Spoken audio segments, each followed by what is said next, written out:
Evangelho, sexta-feira da terceira semana do tempo pascal. O Senhor esteja convosco, Ele está no meio de nós. Proclamação do Evangelho de Jesus Cristo, segundo São João. Glória a vós, Senhor. Naquele tempo, os judeus discutiam entre si, dizendo: como é que ele pode dar a sua carne a comer? Então Jesus disse: em verdade vos digo, se não comerdes a carne do Filho do Homem e não beberdes o seu sangue, não tereis a vida em vós. Quem come a minha carne e bebe o meu sangue tem a vida eterna, e eu o ressuscitarei no último dia. Porque a minha carne é verdadeira comida e o meu sangue verdadeira bebida. Quem come a minha carne e bebe o meu sangue, permanece em mim e eu nele. Como o Pai, que vive, me enviou, e eu vivo por causa do Pai, assim o que come viverá por causa de mim. Este é o pão que desceu do céu. Não é como aquele que os vossos pais comeram. Eles morreram. Aquele que come este pão viverá para sempre. Assim falou Jesus, ensinando na sinagoga em Cafarnaum. Palavra da salvação. Glória a vós, Senhor. Sexta-feira da terceira semana do tempo pascal, em nome do Pai, do Filho e do Espírito Santo. Amém. Queridos irmãos e irmãs, hoje é a primeira sexta-feira do mês de maio, dia dedicado ao Sagrado Coração de Jesus. E exatamente nessa primeira sexta-feira de maio, a Santa Liturgia nos entrega o sexto capítulo de São João, na sua última porção do discurso de Nosso Senhor a respeito do pão da vida, a quarta declaração solene do Senhor dentro do seu discurso, onde ele diz: em verdade vos digo, se não comerdes a carne do Filho do Homem, se não beberdes o seu sangue, não tereis a vida em vós. Quem come a minha carne e bebe o meu sangue, tem a vida eterna, e eu o ressuscitarei no último dia. Jesus é o verdadeiro pão, não só como palavra de Deus, mas ainda como vítima oferecida em sacrifício por seu corpo e sangue para a vida do mundo inteiro. Meu irmão e minha irmã, ontem, dando prosseguimento à nossa meditação, falávamos dessa dupla entrega, o Senhor que se entrega na palavra, todo aquele que recebe a sua palavra e com fé aguarda, permanece nele. E nessa grande peregrinação de nossa vida, Ele mesmo se oferece por nós, não apenas como palavra, mas como vítima, como sacrifício, com seu corpo e sangue, para que possamos ser nutridos por Deus e, ao mesmo tempo, para que possamos permanecer unidos a Ele de uma maneira única e total. Santa Catarina de Sena escreve dessa forma, comentando sobre a misericórdia de Deus e que vai em sintonia com o Evangelho de hoje. Ó Trindade eterna, ó fogo de eternidade, ó abismo de caridade, louco pela tua criatura, perdidamente apaixonado. Ó verdade eterna, fogo eterno, ó eterna sabedoria. A sabedoria veio ao mundo sozinha? Não, porque a sabedoria não foi separada do poder, nem este da clemência. Ó sabedoria eterna, tu não viestes, pois, isolada, mas escoltada por tua divindade. Ó Trindade eterna, louca de amor, que proveito retiras tu, ó Trindade, da nossa redenção? Nenhum, porque não tens necessidade de nós. Tu que és o nosso Deus. Ó proveito, o proveito inteiro recai unicamente sobre o homem. Ó caridade sem preço infinita. começastes por nos dar a tua divindade e toda a tua humanidade. Depois legaste inteiramente em alimento e prevines as nossas falhas, fortalecendo-nos no decurso da nossa peregrinação na terra. Estão percebendo? Olha aqui, Santa Catarina escrevendo para a gente exatamente o que estávamos partilhando em nossa meditação. Nos destes, se ligastes a nós em alimento e inteiramente se entregastes por nós para que pudesse prevenir as nossas falhas, o que significa dizer que o Senhor se entrega por nós para que nós possamos nos afastar do pecado, para que nós possamos viver uma vida de santidade. E, obviamente, para que possamos permanecer regenerados. Mas se por acaso, se porventura acontecer uma queda, suplica pela misericórdia do Senhor e o Senhor virá em teu socorro, não para te permitir de seguir a mesma vida de antes, mas para viver do banho de regeneração que Ele mesmo nos oferece. É importante isso. Continuando, homem, que te ligou, pois, ao teu Deus, tão bom e misericordioso? Legou-se todo a si mesmo, a sua divindade e a sua humanidade inteira, veladas sobre as brancas aparências deste pão do céu. Ó fogo de amor, não te basta, depois de nos terdes criado a tua imagem e semelhança, ter-nos refeito sobrenaturalmente no sangue do teu próprio Filho? Tinhas ainda de nos dar a tua essência divina em alimento para a nossa salvação? Assim o quis a tua caridade, louca de amor que és, não apenas redimir-nos, mas oferecer-se por nós como alimento de vida. Não apenas destes o Verbo na redenção e na Eucaristia, como amando até a loucura a tua criatura, lhe deste toda a tua essência, sem nada dela perder. E assim Santa Catarina marca para a gente que Deus se entrega por inteiro no Filho. E dessa forma, a plenitude da divindade nos é oferecida na Santa Eucaristia. Meu irmão e minha irmã, que tesouro é recebermos cotidianamente a Santa Eucaristia. Que alegria no céu e na terra ver cumprir-se esse desejo de Deus. Às vezes a gente olha para a Eucaristia de uma forma limitada à nossa necessidade. Eu preciso da Eucaristia, que bom que ela está ali disposta por mim.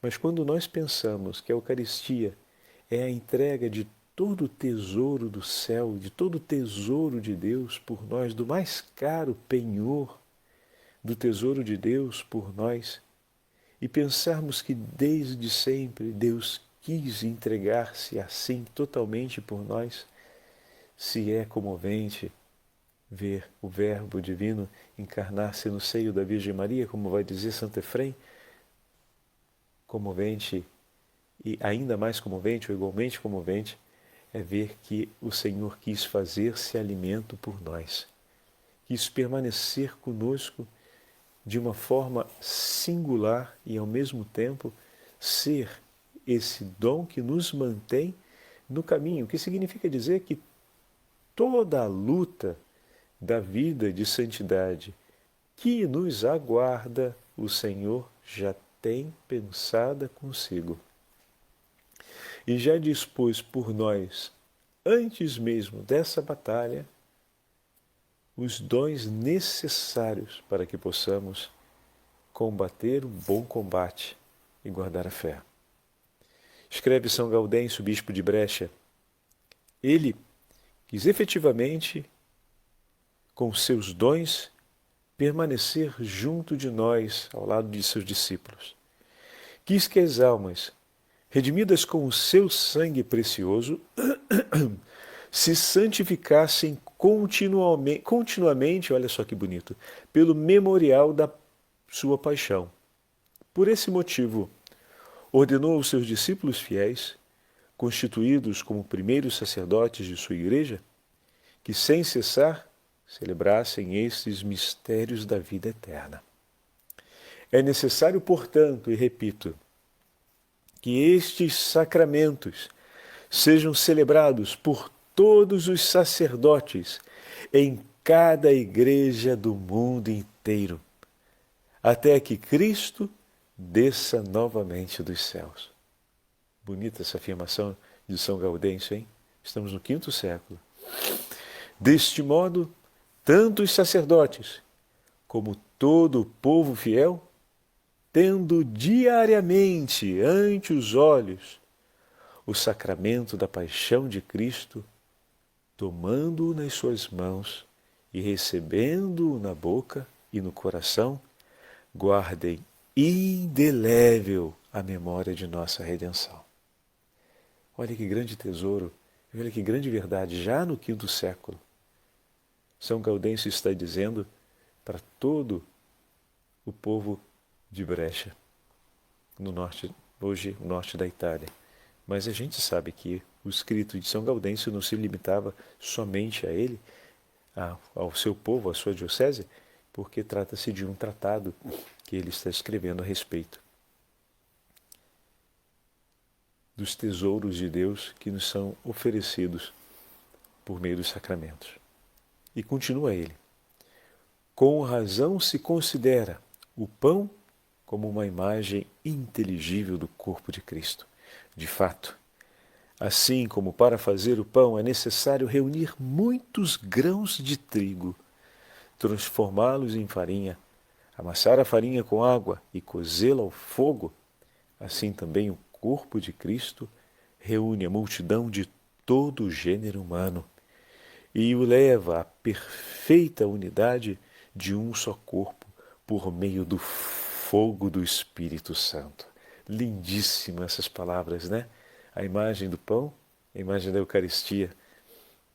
Cristo nasceu pelo poder do Espírito Santo e porque convinha que nele se cumprisse toda a justiça, penetrou nas águas do batismo para santificá-las e saiu do Rio Jordão, cheio do Espírito Santo, que tinha descido sobre ele em forma de pomba. O evangelista dá testemunho disso dizendo: Jesus, cheio do Espírito Santo, voltou do Jordão. E agora ele fala sobre o vinho. Do mesmo modo, o vinho do seu sangue, proveniente de muitos cachos, quer dizer, feito das uvas da videira, por ele plantada, espremido no lagar da cruz, fermenta por si mesmo em amplos recipientes, que são os corações dos seus fiéis. Todos vós, pois, que fostes libertados do Egito e do poder do faraó, isto é, do demônio, recebei com santa avidez de coração, junto conosco, este sacrifício pascal, portador de salvação a todos nós. E assim, sejamos santificados até o mais íntimo de nosso ser por Jesus Cristo nosso Senhor, que cremos estar presente em seus sacramentos. Seu poder inestimável permanece por todos os séculos em meio a nós e sobre nós. Oh, meu irmão e minha irmã, é de arrepiar. Lindíssimo! Isso é a Santa Eucaristia. Isso é o tesouro que recebemos do amor de Deus. Esses são os segredos do coração do Senhor transpassado na cruz, que hoje, na primeira sexta-feira do mês, ouvimos juntamente com esse Evangelho de João capítulo 6 a respeito do pão da vida. Assim como o Pai que vive me enviou e eu vivo pelo Pai, também aquele que de mim se alimenta viverá por mim, viverá para sempre. Oh, meu irmão, minha irmã, vejam o que o Senhor hoje está declarando a cada um de nós. Bendito seja Deus, porque na maioria das igrejas do mundo inteiro teremos hoje a adoração eucarística em honra ao Sagrado Coração de Jesus. Não deixe de agradecer ao Senhor por esse tão grande tesouro que nos foi entregue. Cantaremos o tão sublime sacramento e recordaremos as palavras de São Tomás de Aquino que fala desse grande tesouro que nos foi entregue por amor.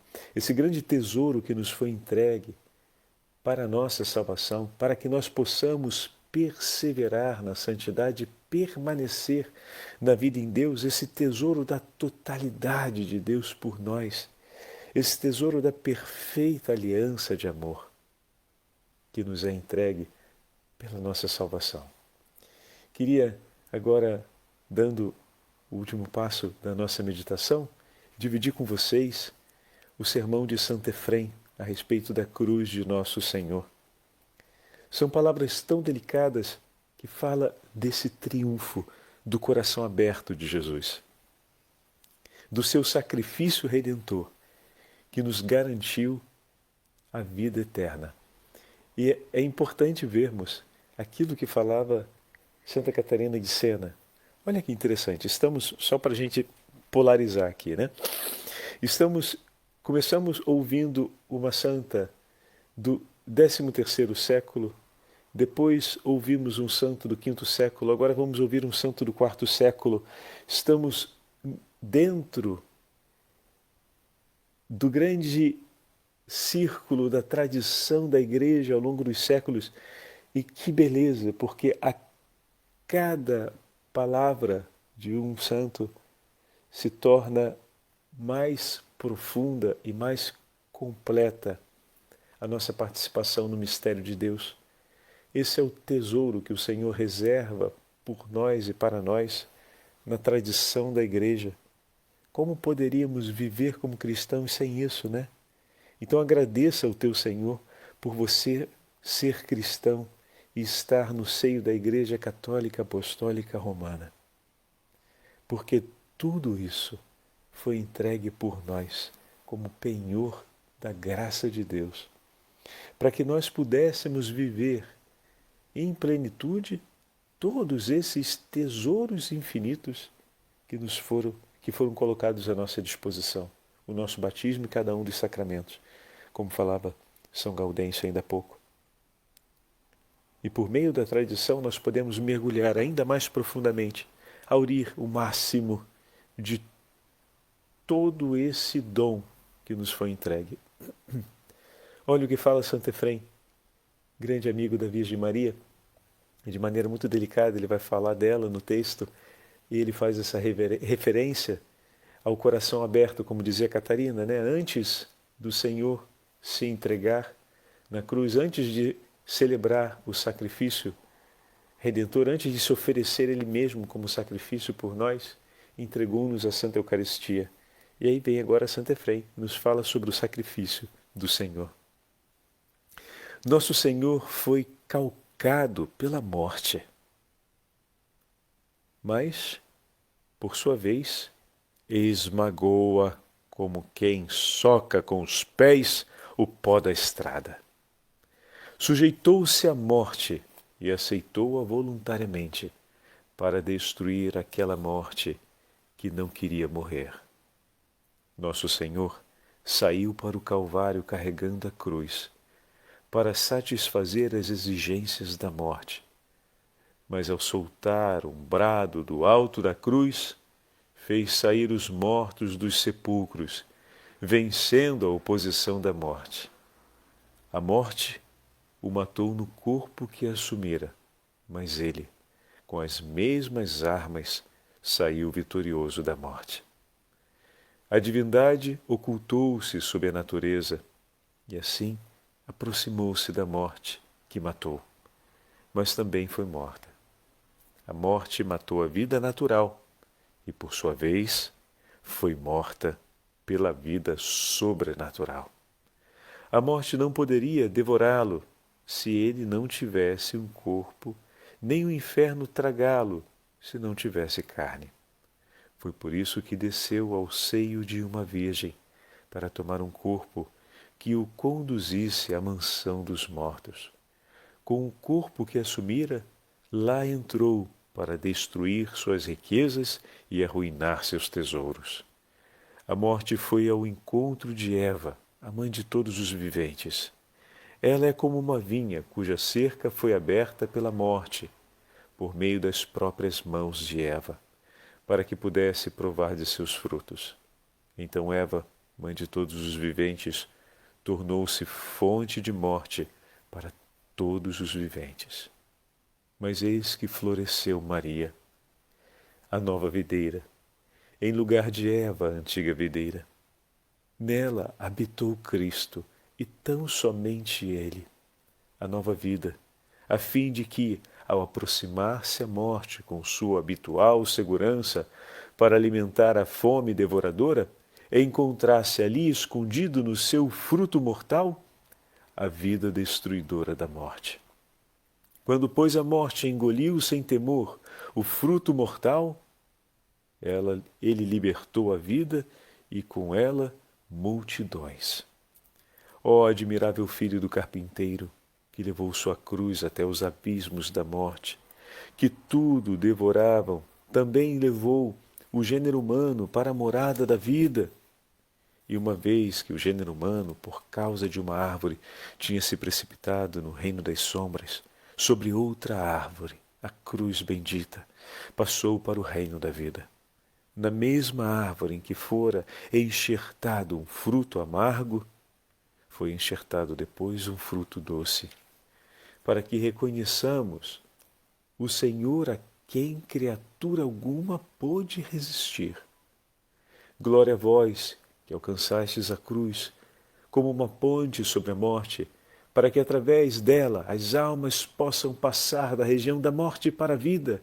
Glória a vós, ó Senhor, que assumistes um corpo de homem mortal, para transformá-lo em fonte de vida para todos os mortais.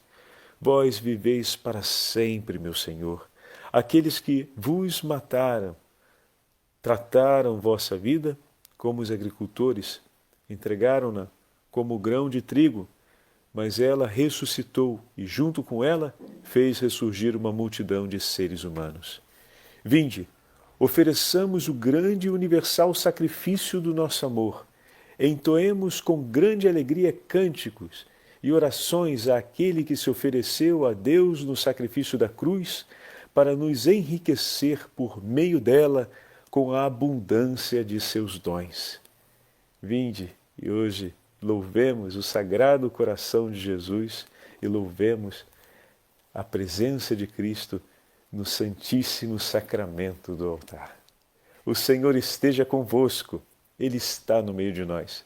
Pela intercessão da Beatíssima Virgem Maria, Rainha dos Doutores da Igreja, abençoe-vos o Deus Todo-Poderoso, Pai, Filho e Espírito Santo. Amém.